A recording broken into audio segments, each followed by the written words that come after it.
What's going on? This is Dr. C from Beyond Health, traveling. Probably not the best angle or the best lighting, but some exciting news. So, Health Secretary Robert Kennedy Jr., RFK Jr., just came out basically saying that they're probably going to tie or mandate federal funding tied to nutritional training for aspiring doctor students, so medical students becoming doctors. Okay, so this is exciting, and he goes through and he quotes a few things. Again, I don't want to get into politics, that's not what I'm here about, but I'm here. The exciting thing about this story isn't that they're mandating this. The exciting part isn't that they're forcing doctor students to take nutrition classes. The exciting thing is that it's being brought to the forefront. Again, a lot of you guys think that doctors are the end-all, be-all, right? If they say it, it's like God said it himself, right? Again, there was a gal on TikTok that posted that they just mentioned that they were taking thyroid medication, and guess what? The doctor not thyroid medication, but a thyroid supplement called selenium. And the doctor excoriated this person for taking selenium, which is an incredible vitamin for your thyroid and for hormones in general, your immune system and everything. And so, again, doctors do not know because they're not trained. And that's what's exciting about this story, is it's being brought to the forefront that most medical schools have zero nutritional training at all. They don't teach people how to get better. They teach people how to use meds to, curb their side effects, basically, right?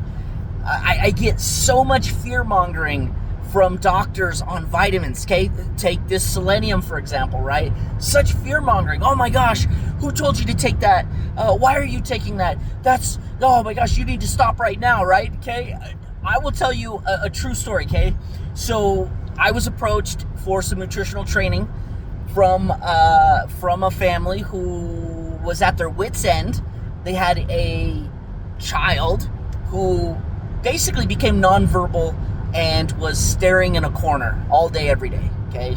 So it went from a normal child to nonverbal, sitting in a corner, not even making eye contact, okay? Very, again, symptoms and signs of say, autism, right? Or autistic tendencies. And so they came to me and they said, what can I do? I gave them some suggestions, okay? And they did it. And this little kid came out of the corner, became verbal again, played games, smiled, made eye contact, okay? Did lots of things, okay? Now, they went to their provider, their doctor, and they told the doctor what I had recommended, okay? Now, it's nothing crazy. However, it's higher than necessary. Say, if you believe in the FDA, the RDA, I apologize, from the powers that be, the FDA and all them. So the recommended daily allowance, if you believe that 100% RDA is the perfect amount to take because government said or your doctor said, you're wrong. Okay, the RDA is there to keep you barely above death. So I had this child taking some things that were in very high doses, very safe, but in very high doses. And, they basically told the doctor what they were doing. The doctor fear-mongered them and said, oh my gosh, you're going to kill your child's going to die, you're going to end up with X, Y, and Z. And so the parents took them off of the high doses of things that I recommended. And guess what? The kid reverted right back to the corner. The kid became nonverbal again. The kid quit making eye contact. So again, I'm not saying what I recommended was a fix, but it obviously helped supplement and get to some of the root cause of what was going on, okay? But yet doctors fear-mongered. I tell people, look at results, right? Look at the results. Quit being fear-mongered. For example, and it frustrates me, okay? They'll say, oh, this vitamin has all these side effects. It's going to cause cancer. It's going to send you, to the hospital, and you're going to die early and all this stuff, right? And yet they recommend and they push and they prescribe things like ranitidine, okay? Ranitidine. Do you guys know what ranitidine is? Okay, ranitidine is Zantac, okay? Now, it is a well-known fact that ranitidine is a cancer-causing agent. Okay, it's a fact. It's a lawsuit fact. Okay, they have lost in the court of law and been fined incredible amounts of money for an over-the-counter drug that's used for stomach acid. So quit fear-mongering about vitamins, and why don't you fear-monger about things that actually, right? So if the vitamin that I had recommended this person for their child, okay? Now, I'm going to say the name of it, okay? Because I want you to know. It's an omega-3 fatty acid that I recommended. Okay, an omega-3 fatty acid. Now, if an omega-3 fatty acid was a prescription, now, to be fair, it is. It's called Lovaza.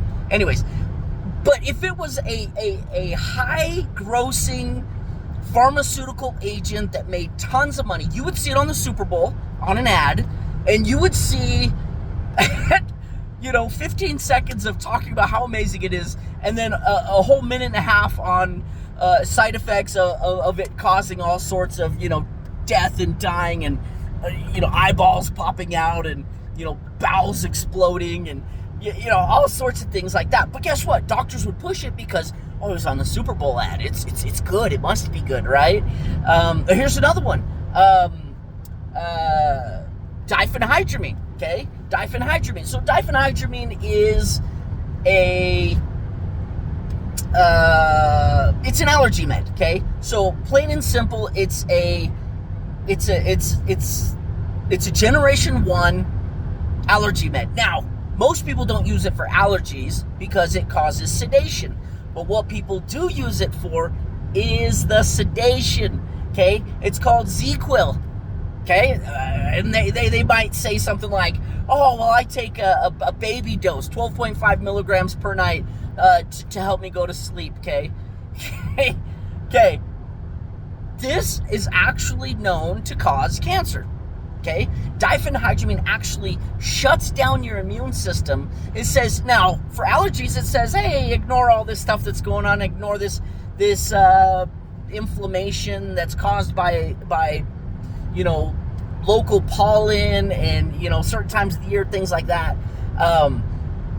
Ignore that. But what it also does is it turns off the immune system. Okay, where we're always kind of fighting cancer, okay? Cancer, it's our body's doing a better job at fighting it and keeping it zero, right? And so by taking things like diphenhydramine, even in small doses, okay, it is a cancer-causing, agent. Like, it's a fact. Like, it's a fact, okay? Let's think, here's another one. Tylenol, okay? How many of you... And I have a lot of older population. I got a lot of older patients, clients that I help. Okay, Tylenol.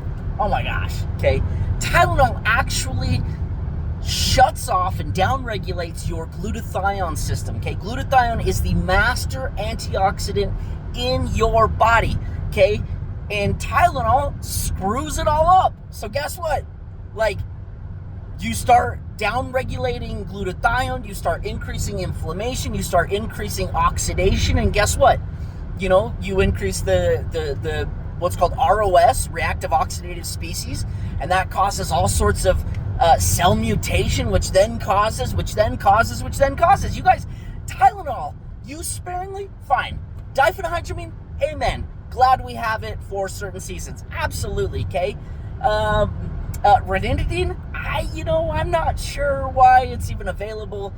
Proton pump inhibitors is another one. Any kind of proton pump inhibitor will actually shut down your body's acid, your acidic system, which then increases dysbiosis, which then increases the amount of yeast species you have, which then jacks up your food cycle, which then jacks up your circadian rhythm. You guys, I could go on and on how stupid doctors are.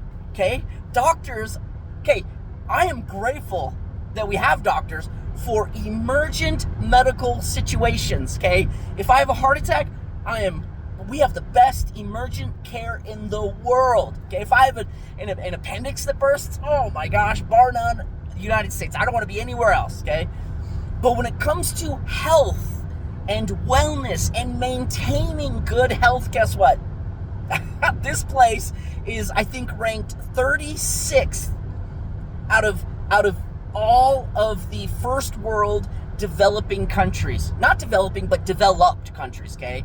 We are ranked 36th. As a matter of fact, we are like third from last on infant mortalities. You would think the United States has the best birth rates and the highest infant, survival rates. Guess what? We don't. Okay? And I could go on a whole tangents on that. But guess what, guys? RFK came in. They are going to, I don't believe it's fully implemented yet, but they are going to mandate federal funding to nutritional training in medical school, which is exciting because they're bringing to the forefront the fact that most doctors get 0 hours of nutritional training their whole medical school, okay? Now, they say on average, a doctor student, an upcoming doctor, will get between 3 and 5 hours per year, not per semester, but per year of nutritional training while they're in medical school. So again, some may get 15 hours or 20 hours, and most get 0, which averages to 3 to 5 hours of nutritional training per year, their whole medical schooling, you guys. It is absolutely absurd, okay? I love you guys. I'm just highlighting facts, and I hope you continue to follow us, like us, share us, and I will catch you guys on the next one. Thanks. Bye.